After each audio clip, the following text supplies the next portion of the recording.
You're listening to Pop This, the podcast where two women talk about everything pop culture. Here are your hosts, Lisa Christiansen and Andrea Warner.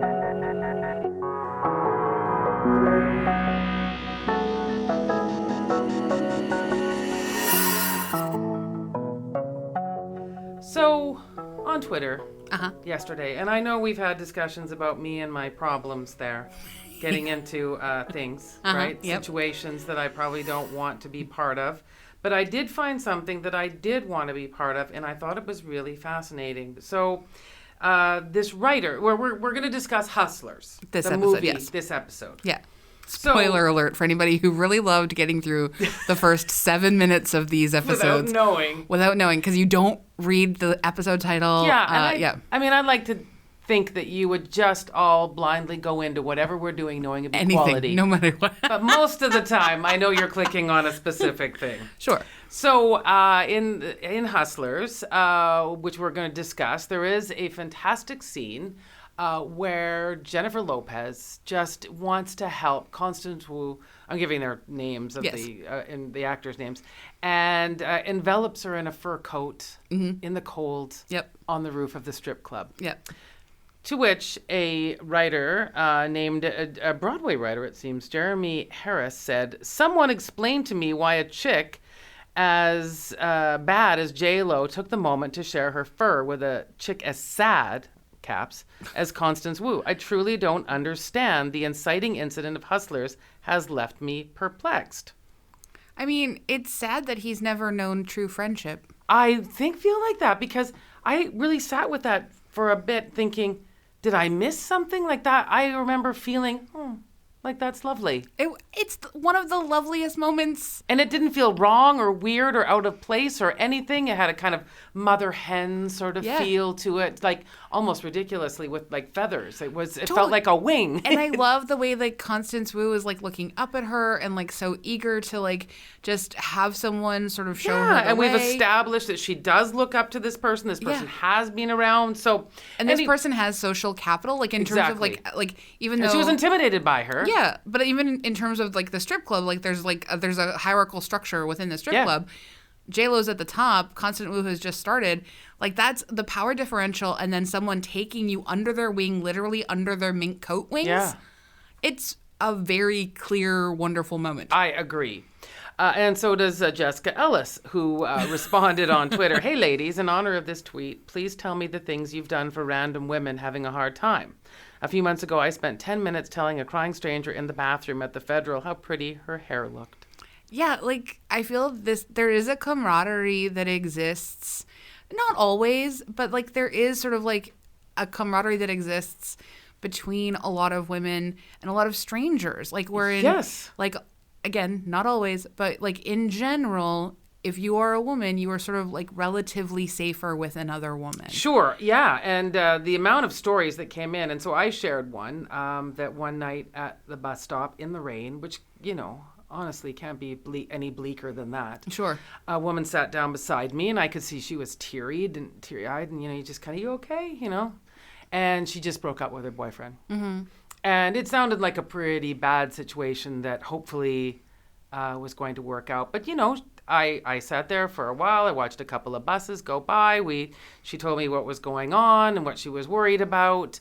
And I waited for her to get on her bus, and I wished her well. And never for 1 second did I think to myself, well, that was a weird thing to do. No. It felt like the most obvious, natural thing you do for another human being, especially, as you said, a woman on this lonely, horrible, rainy night. You just need someone to tell these things to, even if there are things that are just like, yeesh, maybe you should have left him a while ago. Doesn't matter. I didn't say that. Who would say that? No. You just listen. 100%. You have to be there for like people in distress, like, and particularly like women's washrooms. I actually just watched an old episode of Community the other day when Britta learns to be soft in the bathroom. Shirley and Annie, or Shirley specifically, is like, "Britta, you're too judgmental. You're too hard. Like, I like your hardness, but you have to learn to be soft in the bathroom," as like an act of community. And like, not like, even though you know that makeovers are maybe like sort of like serving the patriarchy. Like if a woman in a bathroom is telling you how she's excited to go for makeovers with her mom, you probably don't need to spend 10 minutes telling her it's bad. You can just, so this is in that episode of Community. And this is a wonderful like coincidence this week. But I think about the kinds of, and it's not exclusively bathrooms for me where I've had these moments with people. It does happen a lot in bathrooms for sure. And, a lot. Usually there are tears involved in some capacity. And like the number of strangers that I have like asked, do you need a hug right now? Or like, or outside like emergency rooms or like wherever it is. Like it doesn't matter. But like, I mean, it's so normal to me. To me it is too. And the interesting thing was I ended my tweet with, I think about her a lot. And then I got another tweet from a woman. Like I'm already at almost 300 likes on this tweet. So it's amazing. It's resonating. But then another woman sent me a tweet and she said, as a woman who was standing in the rain, whose husband just left her, and another woman told me I was going to be all right. I might cry saying this. She said, I just want you to know I think about you a lot too. Oh my God. Yeah. That's so sweet. And I'm sitting at work at my desk and I tweeted to her and I said, you're making me cry. And then she said, I'm already crying right now. Oh, you guys found each other again on the internet. It was really, really beautiful. That's beautiful. Yeah. Oh my God. Yeah, I know. And anyway, I'm sure that whoever is listening to this doesn't need to hear that. But it seems Barry or whatever his name is. Sorry, I don't even remember your name. I have not even bothered to try and remember your name. No, I mean, at all. And that's the thing. Like normally, I'd be mad at this person for like just. Why am I calling him Barry? Did I say Barry? That's a fine name. Yeah, okay. That's a fine name. Yeah. No, and that's actually one of the. It's one of the like weird. So that I love Keep It. The podcast yes. Keep It. And we're both big fans. Yeah. Yes. And they were talking about Hustlers in their last week's episode, I think. And Lewis, one of the co-hosts, was sort of like complaining about the fact that like it had too much of a like yay sisterhood vibe, that why can't women just be scam artists and out for blood? And I was like, wow, like I am so sad for you that you missed the whole point of this movie. Like, yes, I think that there are those rules that exist, but like actually what's so much rarer is to see a film that truly just is really there and celebrating like friendship in and community in sort of like surprising spaces. Well, and also it was a film about some damaged people finding each other. Yeah. And making their own family. Yeah. And it wasn't, and I think you'd be really foolish to not see that there were a lot of problems with this group. Well, right? I mean, when you have a very specific goal in the center of your family, yes. And we'll get into breaking that. the law is a big part of how you guys all met. Sure. There's going to be some interesting. So I'm surprised that was how he saw that. It was, to me, there was a bittersweetness. Yeah, and this is why I miss Cara Brown on that podcast, because like I feel she would have very quickly been like, "You're so dumb. Stop talking." Yeah, and you need. She would have said it like that. And she would have. Yeah. I mean, she's not dead. She's gonna have her own podcast. Yes. She's great. She's writing cover stories for all kinds of different places, and she's brilliant. But like, I really miss her influence on that podcast. Yeah, anyway. Someone just to call that out. And it's important because I sat in a theater, as I'm sure you did, because you went as a group. Yes, oh my God. Yeah, and I went as my film club of my friend and our daughters, which, Hustlers is an interesting choice for that. But there was a real, this movie is about motherhood. This movie is absolutely about motherhood. So it wasn't weird. No, great choice. Yeah, but that theater was filled with women. Yeah. Filled, and they were ready to woo woo when it was necessary. So it was all around quite an experience. Yeah, I really thank you so much to anybody who came and hung out with us at our little Pop This Hustlers meetup. Especially shout out to Melody, one of our listeners who had never met before, who drove all the way from White Rock. Oh, come on. Yeah. Oh. Yeah. And was like so fun, had a great Golden Girls shirt. And wow, she's got our soft spot there. I hey? know. Yeah. And she was just, she was like, I recognize the voice. Oh. And it was so lovely to meet you. So thank you.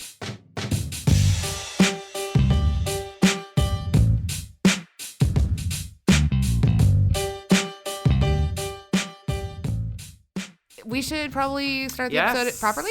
Yes. I'm Andrea Warner. I'm Lisa Christiansen. And you're listening to Pop This. And this is the Hustlers episode. I feel like this is an episode that, in the same way that you remember the excitement around Ocean's 8? Yes. When we'd seen it announced, and then we saw it sort of being made, and then we finally saw it. And I liked it, but it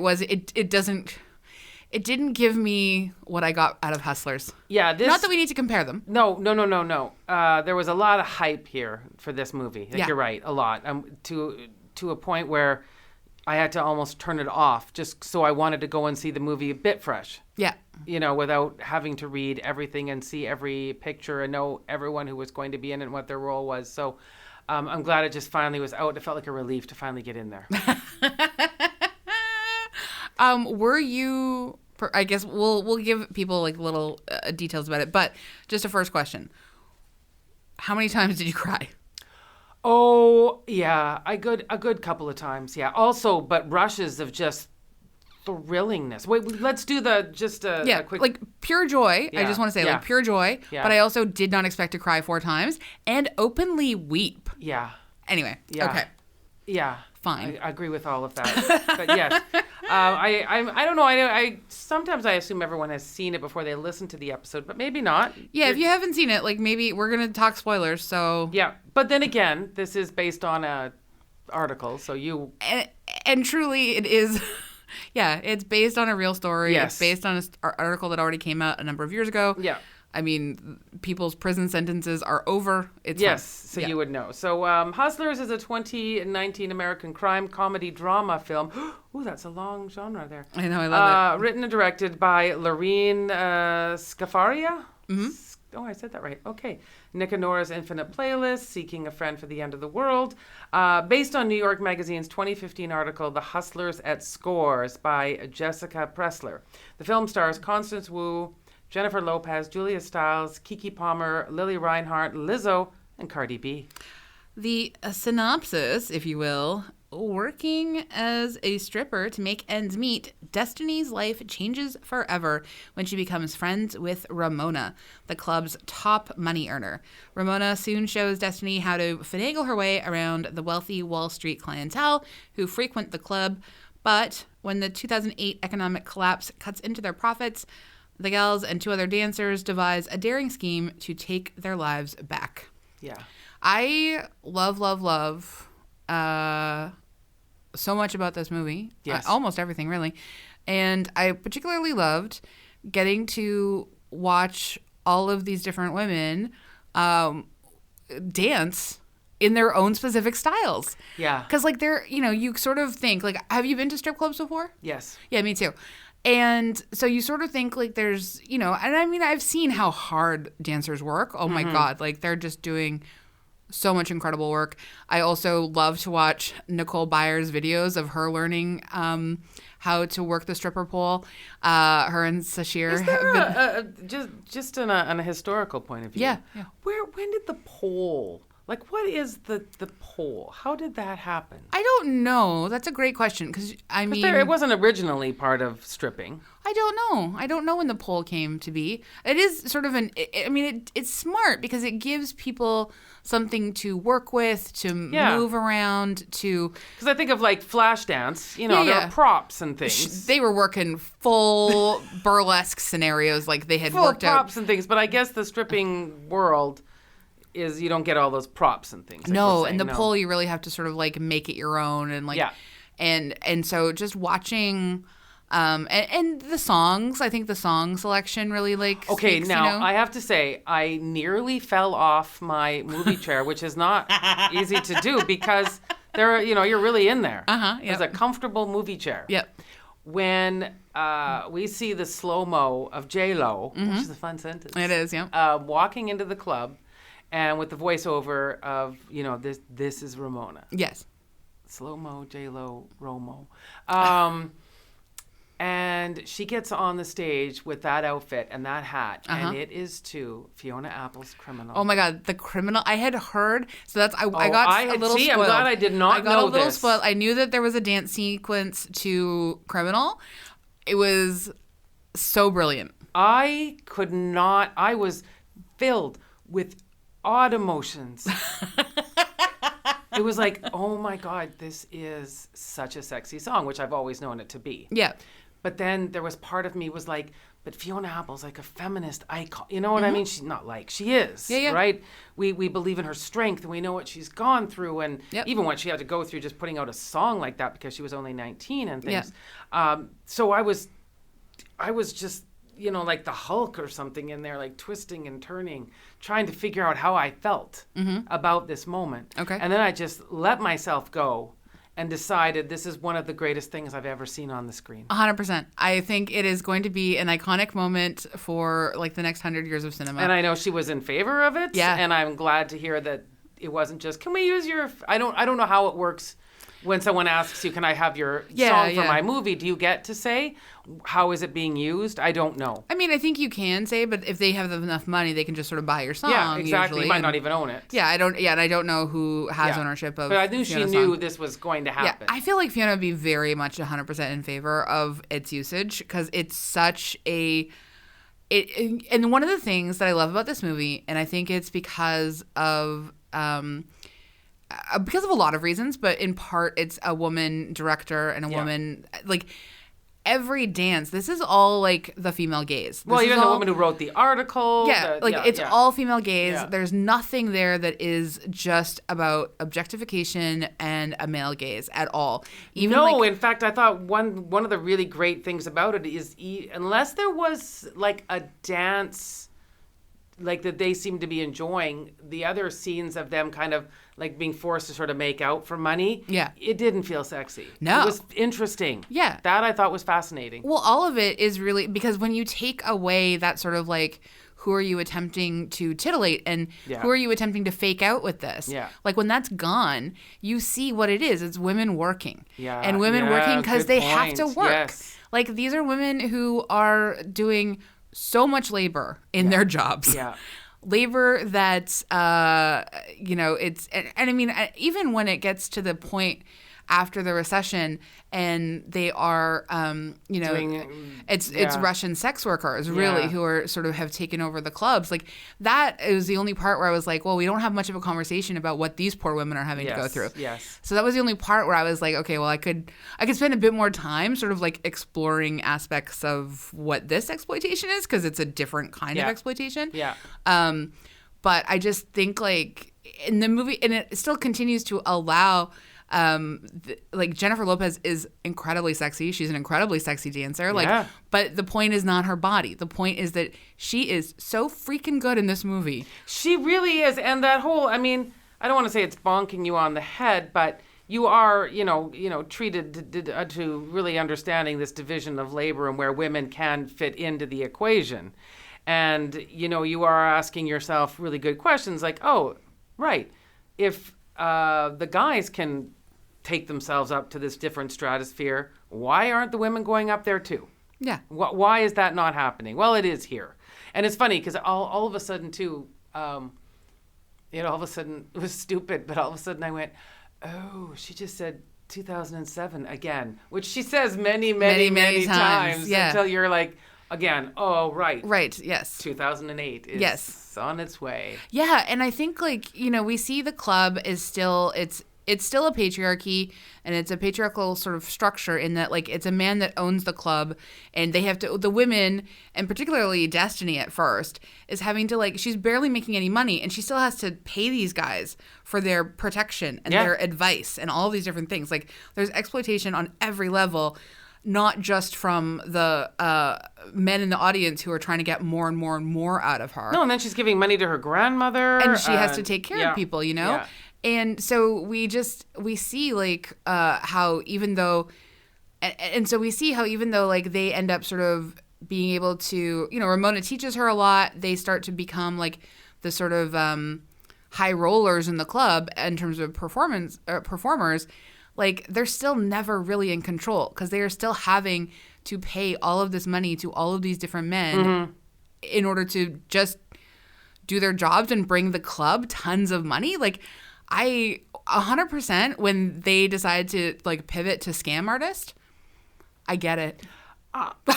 Yeah. Like I get it. But as you said, you would have liked a bit more exploring of what the Russian sex workers were going through. I felt like I needed a little bit more moral quandary.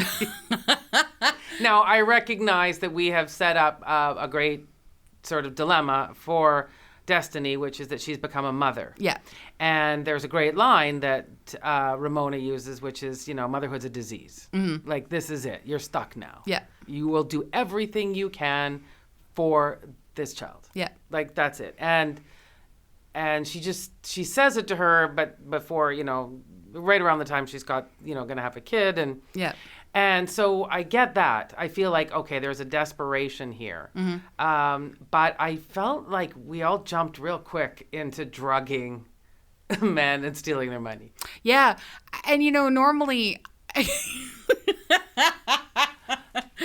normally I'm not pro drugging. No, I understand. Like I'm probably still. I don't feel good about drugging anybody. Yeah. And that's where I was kind of. I don't feel good about drugging anybody, but I also don't feel good about the fact that really, like, these men are the ones who have survived the crash. Yes. They are the ones who have literally, and I think they have the ones who have literally profited from the ruin of so many people. Yes, these are the guys they that were the survive, bailouts and the guys that survive. They are criminals. Yeah, and the fact that they get to skate by, and all of these women are expected just to service them and be degraded. Yes. And like it's a real shift in, and I feel like they do show us how they've been pushed to this point of, I think the Old Navy scene was pretty great. The Old Navy scene, but just the sense of I don't care about your kid. When they go back to the club, like, and or when Destiny goes back to the club, and it's just this guy trying to like push her, like, and force her to service him, and I just there's so much grossness there. And again, I understand that you are, it's not ideal. I don't consider myself to be like, the most moral whatever. I mean, I've got normal morals, but it just... what would I do to survive? And would I feel that bad about, like, I mean, I don't know. I don't think I would feel that bad about seeing a bunch of, like, the only thing I would worry about is killing someone by accidentally ODing them. Yes. That's the only thing I would actually be worried about. Yeah. That's where my moral conversation would happen. To be fair, at least was the way it was presented in the film. I haven't really done any more research on it than that, but the come down for them was that they did choose one person that didn't fit that bill. Yes. That wasn't that person. Yeah. And that's when it did crumble. Well, and that is an interesting point in the sort of moralness of this. There were some people that were embarrassed, but they could absorb it. Yeah. In fact, one guy's reading the paper, he went back 3 times. Well, that's the thing. Like, I mean, yes.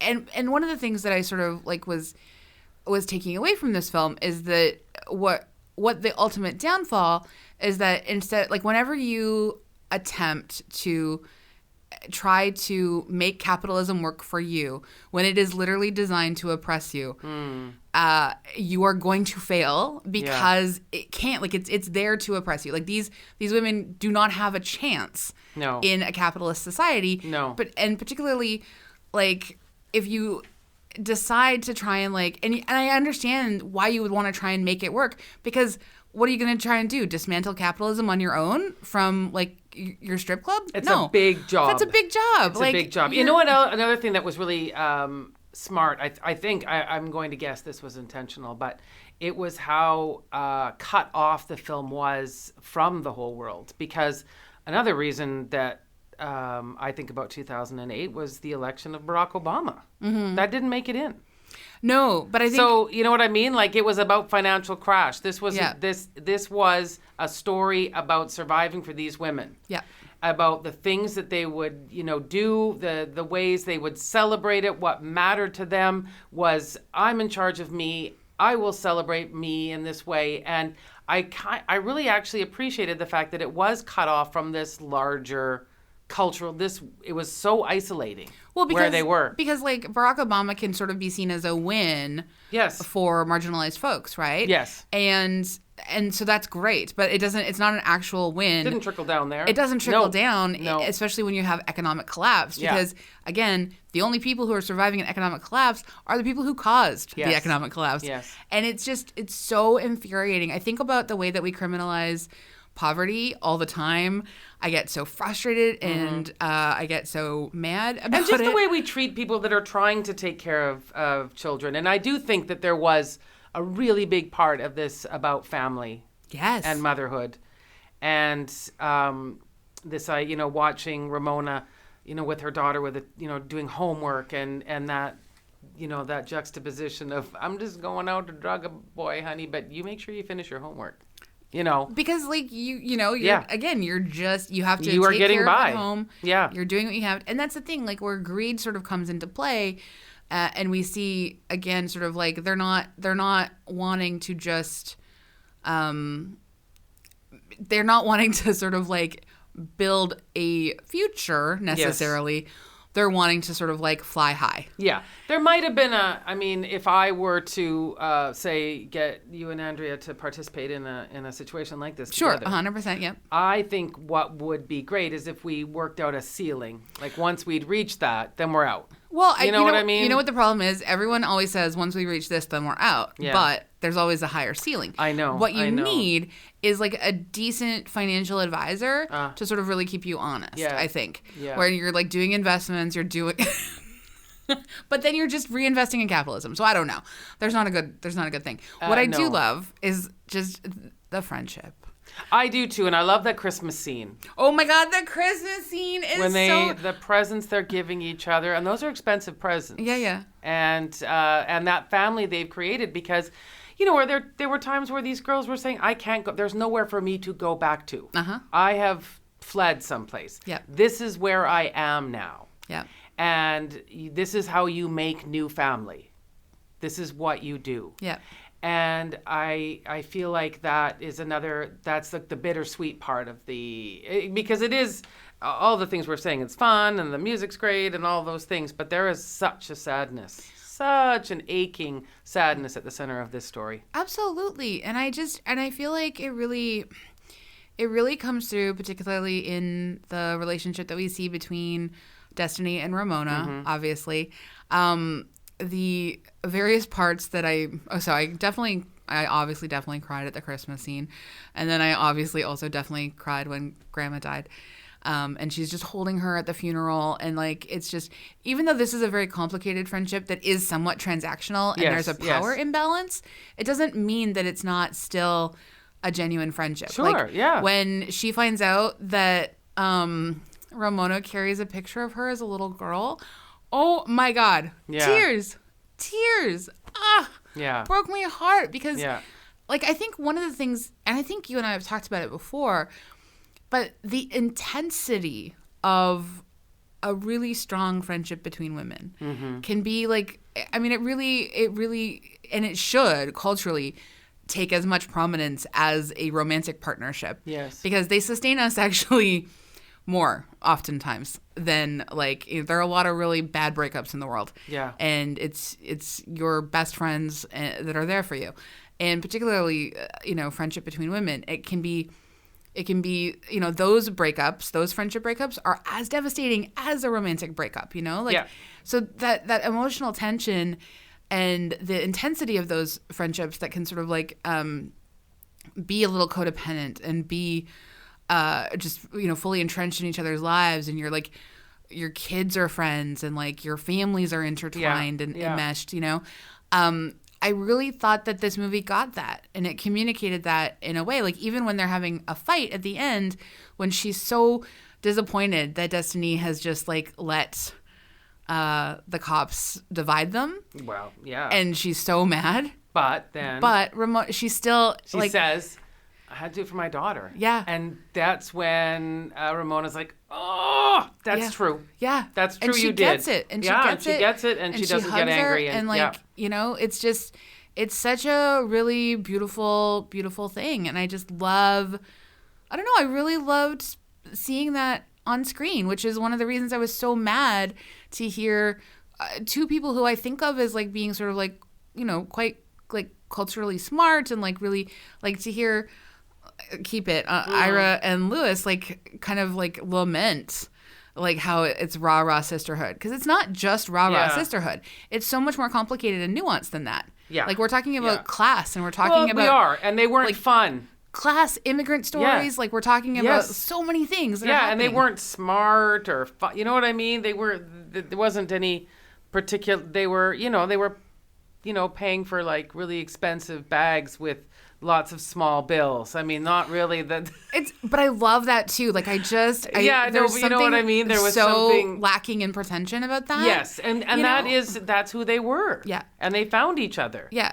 And they were definitely trying to, I mean, as a person who watches a lot of Housewives franchise, let me tell you, I know what it looks like trying to live above your station. Well, and that's what it looks like. Yeah, and I do think that they're really smart, because well, they have the street smarts. I guess I was saying how we don't... They're not like Ivy League educated. I'm saying that they didn't like... I understand, more championing those female friendships where, like a Sex and the City, where they got quips and, clever lines. Yeah. It would have been stupid to write this story that way. Well, and it would have felt facile. Like it just, like this is a movie that like really embraces its roots as like that street smarts. And I really enjoy a film. Like, I mean, Destiny has no street smarts. No. Ramona has all of them. Yeah. And so I like a film where we spend some time in that sort of like mentor-mentee relationship. And she's willing to make some bad choices because she likes to help people. Well, that's a bit of an issue too. I mean, when you're always kind of trying to be that savior to somebody, that's probably not going to work out super well. Yeah, I mean, and it didn't. And as you said, like these issues of motherhood, like you know, that her mom had just bailed, and like she didn't have parents, and her grandma raised her, and like she had these like abusive relationships, and was continuing. Like it looked like her marriage, or at least her boyfriend, like her daughter's father, like that seemed like it was blowing up big time. Like it particularly, and it didn't dwell a lot on this, but like I like it when it alludes to people who are kind of trying to live in this world with some post-traumatic stress. Yeah. And it acknowledges like how hard that is, and how difficult it is to try and like, she tries to go for a retail job, and the retail person is so snobby and so snooty and just so awful to her. And, it just, you can see it wearing a person down to nothing. 100%. And that's what, as you said, about poverty. Yeah. And this was a woman saying, I'm not going to do that. Yeah. I will not be in that place. Yeah. And so it's a big, the next step's a big one. I have to say also, one of my, in terms of being a filmmaker and a choice of how you edit things, I have to say one of my favorite longer scenes was when Destiny had the guy, she had to take him to the hospital because he had fallen. He had fallen. He had fallen, and she had left her daughter at that house. Yeah, yeah. And we see her in this outfit, and she just pulls like her nighttime outfit, her working gear, I guess you'd say. Which I actually read about from the stylist point of view, putting together this outfit, and I actually was kind of making me feel a bit weird going, wow, so 2008, we've already got a look for that? But yes. Of course we do. Of course we do, right? We do, yeah. And different stores, and that Kitson, famous store. Yeah. She wanted to put that outfit together. And so seeing this mother in this situation, and it's so interesting about clothes, and especially as a mother. Yep. We even saw that in the very first episode of Gilmore Girls. Yeah, 100%. Where Lorelai's judged because she put together that outfit. Yeah. Like, it's so fascinating over the years how you were, like, honest to God, it is the fact that there's that much weight put on an outfit you wear to get your kid to school. Yeah. Is shocking. But anyway, I love that scene. I loved seeing her run across the street. I love seeing her go over there to get her daughter. Fully I love the bloodstained. Fully bloodstained. Yeah, fully. And she had just done some terrible things, but all through it, she knew what the focus was. Yeah. I got to get and pick up my kid. It was such an amazing juxtaposition of the two worlds. Yeah. She found herself in. Yeah. And maybe, I'm just thinking this for the first time, maybe when you are stuck in between those worlds, your judgment on right and wrong is a little bit different. Well, again, because we hold women, marginalized people, poor people to a much higher standard than we hold rich white men. Well, yeah, because I don't Like, it's remember people going through the same mental gymnastics over Walter White making meth and selling it. Nope. Not at all. No, even though he was same motivation, he Yeah. had cancer and he Yeah. was worrying about providing for his family. Yeah, but as soon as you it was more like, oh well, look at that poor man. He got pushed into this. Yeah, yeah. Oh, okay. Because literally, it's the exact same thing. He was drugging people. They're drugging people. Yeah, as soon as you involve like an element of like just even sex work adjacent. Yeah. And that pure, and how dare women have agency over their bodies and show what they want and do what they want, and how dare they then decide, no, we're not going to be like, we're not going to just be here to serve and satisfy the very people who have crippled our economy and gotten away. Like, I mean, I understand that vigilante justice is not ideal, but it's not like these women were just like, killing these, because honestly, that's a story I wouldn't be that surprised about as well. No, there's a lot of restraint, frankly. It was fun to see a movie for a change where the scene of making it doesn't involve a pool party. Yes. With models walking around in high heels. Yeah. So in those movies, it's always the celebration is all about now I can exploit women. Uh-huh. In this movie, it was now I can go and buy things I need for me. Yeah. And honestly, like if that was and if there's gonna be like this judgment of like, oh well, they did a bad thing, like sure, all these movies are like that. All these movies are like that, yeah. and I know that this is based on a real story, so fine, but like we're not advocating for it. No, but I am advocating that we let's really think about who the actual criminals are. Yes. In this story. Yeah. And why we are only concentrating on the very sort of small-time petty crime that happened when, again, none of these dudes that... if you've got, like, a corporate credit card that can be rung up for, like, $200,000, chances are you are deeply, deeply, deeply wrong. In the world. Like, you are so utterly contemptuous as a human being and as like someone who has exploited everybody and everything. Yeah, I can't think of a single man in this movie who wasn't reprehensible. Yeah, and I'm thrilled with that. Not because I want to see more of that. The focus was so much on the women. Yeah, I know. It's fascinating that there wasn't one. Yeah. Like I did read someone say that in the movie when Constance Wu finds out she's pregnant and her boyfriend says to her, "Don't worry, I'll take care of you," that the theater she was in erupted in laughter. Honestly, ours was there was laughter as well. Yeah. Yeah. There was, because I mean, what are you going to do, buddy? Yeah. Like, I don't even know what's his deal? I mean, we learned so little about him, and that's exactly the way it should be. He's that famous rapper too, right? Oh, I don't know. Easy. No, what's his name? Young Jeezy or whatever? Or the one that went out with Halsey. Oh, the yeah, really, yeah. Really, really tall oh, that's one. who that is. Yeah. Oh, I had no idea.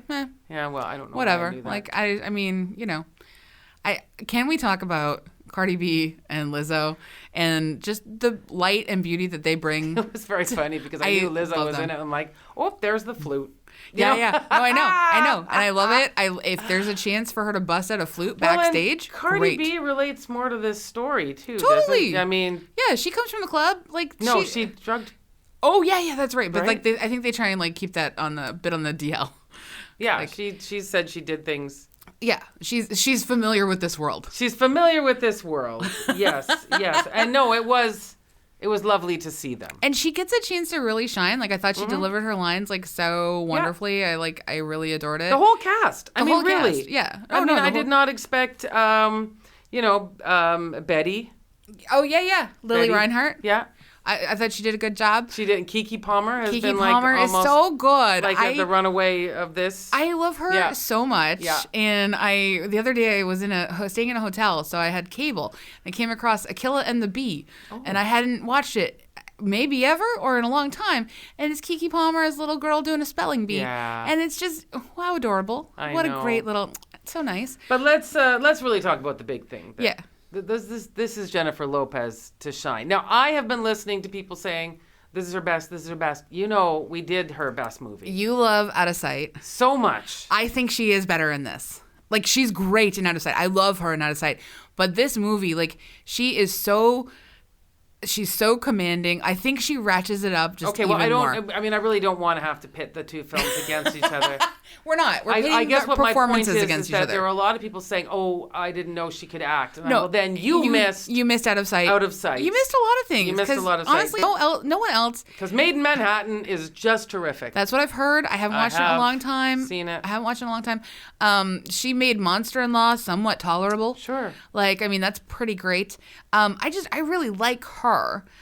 In almost everything I've ever seen. Hard not to like her. Yeah, like, I mean, she's great. And the way that she moves around this movie and the way that she calls Destiny baby, and she's got I feel like that's her. I feel like she's very, for some unknown reason, I get the sense of her being this extremely nurturing person. I don't know why. I mean, 4 husbands maybe. Maybe. She's obviously very good at taking care of men, unfortunately. Yes. And God knows A-Rod looks like he'd be a real disaster to have to work around. Yeah. But I really like how her eyes sparkle and she's sort of living in every moment. I think I watched an entire 1-hour video of her getting a car for her birthday. Wow. From A-Rod. Wow. And I'm not going to lie to you, I just could not stop watching, and it was long. That and I should have sounds probably very long. Turned it off at a certain point, but I couldn't. I mean, she didn't know how to drive. She hadn't driven in of course. 40 years or whatever. Of course. That makes a lot of sense. No, I think she is fantastic, and I just love the idea that there's Oscar talk around her for this movie. Well, and then you really notice the campaign because she's also hosting, going to do the halftime show at the Super Bowl now. Oh yeah. With Shakira. And you know, I was kind of holding out for Metallica, but that's a personal thing. I do not want to take away. I mean, he's back in rehab, right? So, I know, so it would have been bad timing. He needs some time. As it turns out, it would not have been their year. No. So everyone's saying, well, this is part of her Oscar campaign. I don't really know how the Oscar campaign and the halftime show at the Super Bowl come together, but maybe I don't understand the Hollywood machine. No, people just want to talk about like how they're going to start talking about how cunning she is because she's a woman. Well, she came out in that Versace dress. She did the Versace again, which was great. Yes. They're going to start like applying a level of thirst to her that is calculating you know and Let's like be blah honest. blah blah. She's been thirsty from the moment, and that's okay. I love her thirst. Exactly. Yeah. Exactly. She hustles. She does, and she it comes hustles. from like a really authentic place. And these and you know, and a lot of the projects are like, you know what I mean? Like I know people were like, you know, sharing their favorite songs. I don't know if I have a lot of favorite J-Lo songs. They're fine. They're fine, yeah. I mean, I personally was very into her Ja Rule days. Like those dances with the velour tracksuit short thing. I really did enjoy those. But I will say I think I'm more into her as an actor. I think so too. I mean, as a dancer from In Living Color, which is let's just say she's worked hard for a very long time. She has worked hard for a very long time. Yeah. And if, as we know, Oscars are mostly, not always, but mostly given out for you got here for a reason. Well, I feel like she's a shoo-in for a Golden Globe. Oh. I feel like the Oscar people are just going to be... Yeah, They're going to thumb their nose at her because right. they don't really care for films that are, like, popular. She is playing the slightly prostitute with a heart of gold, which is a very popular thing for men to reward. But they might not like the way that she drugged. I was going to say, like, a bunch of dudes watching this movie and being like, oh, my buddies were, like, part of this. You know, like that. Yeah, that's like, it's true. just...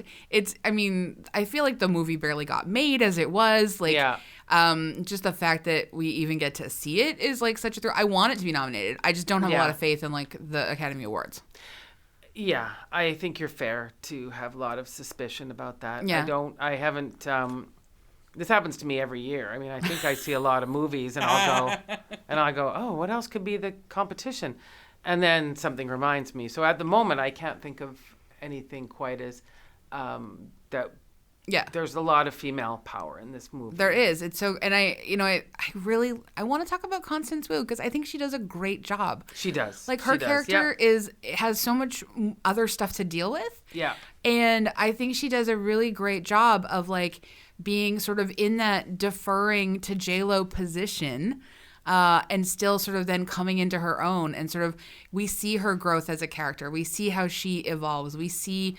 How she hardens. Yeah. And then and still at the end when she's in the interview process with Julia Stiles, how she completely collapses because and then when Julia Stiles tells her to call Ramona, oh my God, that really broke my heart in a lot of levels because she's alone in the world now, you know, and she doesn't have that support system, and I just loved this idea.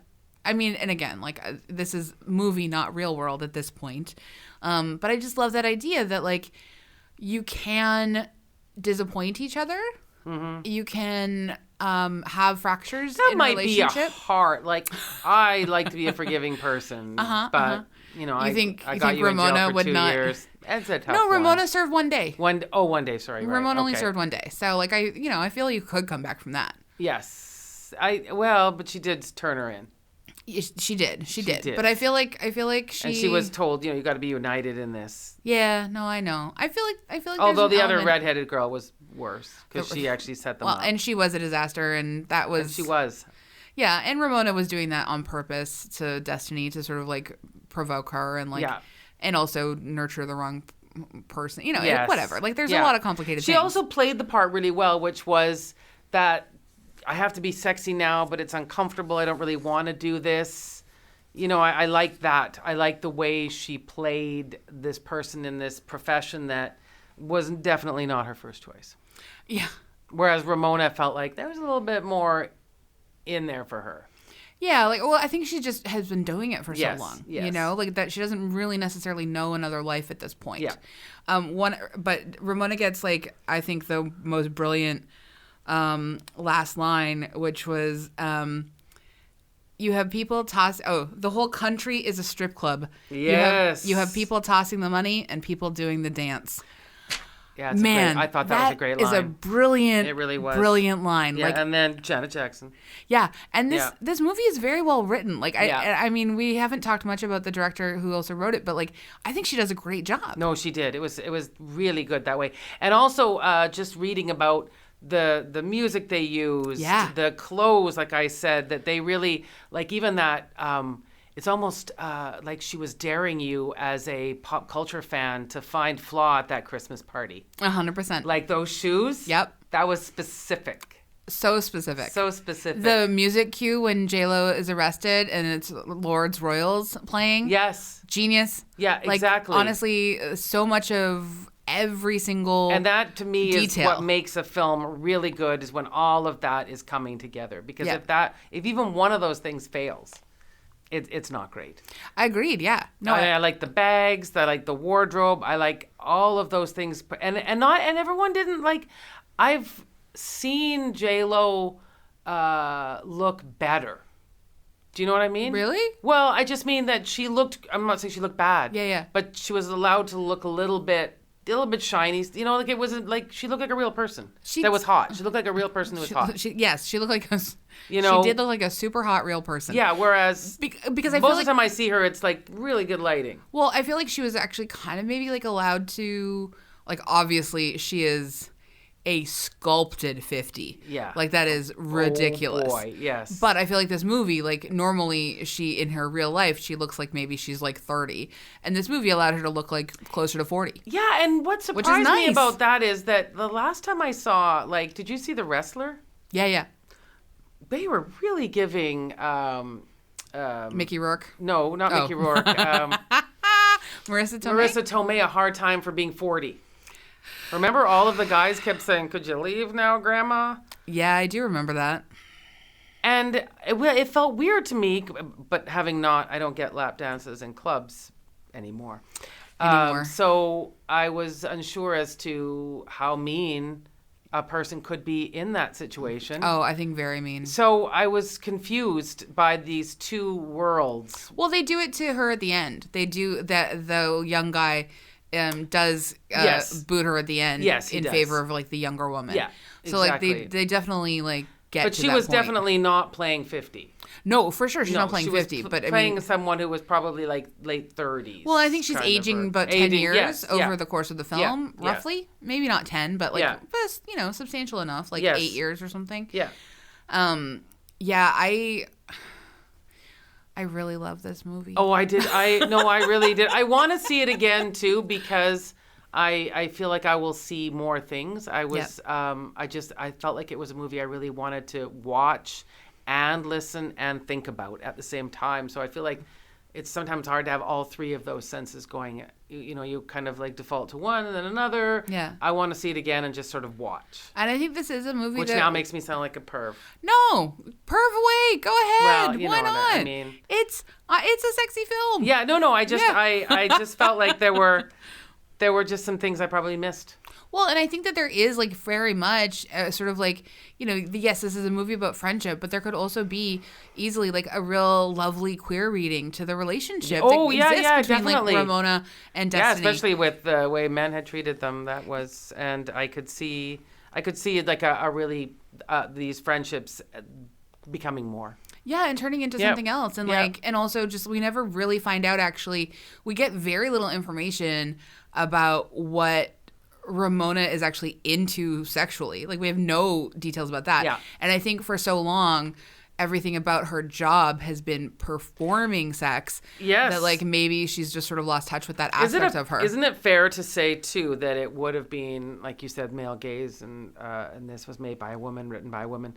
Imagine if a guy had made this. How many don't more wanna. boobs and Oh, I don't want to at scenes all. I just and- like, and I mean, and I think there's also like there's a reading for sure where like we just like allow sort of like potentially like a sort of a queerness to exist to Ramona's character that has nothing to do with men at all because we don't ever see her in any kind of like a we know she relationship. has a child, so that's We know our she's a only. child, but we don't know like Yeah. what circumstances. No. We don't know like how any of that's this all came we know. apart. Like, and I just love the idea of like like in my mind, she has like a good energy, and Yeah. I would love that reading as well as the film. Yeah. So this pops. Pops. It pops so much. Unbelievable amount of popping. Yeah, Like I the love popcorn in the lobby, 100%. of which I ate a lot of, and perhaps I want to see the movie again because I also got a large pop and did have to do the bathroom run, Oh, which of course takes a bit longer than you always think it will. yeah, it sure Excuse does. me, I'm sorry, excuse me, I'm sorry. Excuse me, I'm sorry. I will be back. I will be back. You sound like a fun person to see a film with. Here's the thing though, I prefer to go to these VIP screenings. Me too. They're so much nicer. Yeah. And the amount of room you get to scooch past a person is more too. You know that I have preached this a million times. Go out to New Westminster if you can. Just don't have... No, but there it costs a ton of money. Oh. The screenings in New Westminster Oh. are not VIP, but they all have recliner chairs. Oh. So your feet go up. What? And Where? Which? What? New Westminster, right at the SkyTrain station, so you can get out there really easily. Oh. It's a landmark cinema, and on Tuesdays it's like $8. Yeah, it's same for as the one reserve- out. but reserve seating. Oh, yeah. Okay. And like so, there's Wow. no alcohol, but Yeah. Recliners. Your feet go all the way up. You can just bring your own. It's fine. Yeah, but a nice frosty beer and popcorn. Sure. I mean, it might not be as frosty, but like, just tuck it in. Okay. But like, honestly, I really, so whenever I end up paying like for the VIP, like at the other theaters, and I end up paying like a lot of money, I get a little resentful because I know New West is just like right there. Okay. Fair enough.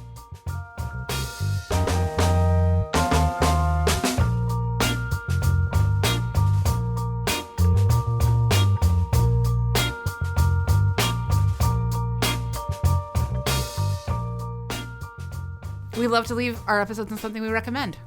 And I have to recommend Dr. Jennifer Gunter's The Vagina Bible.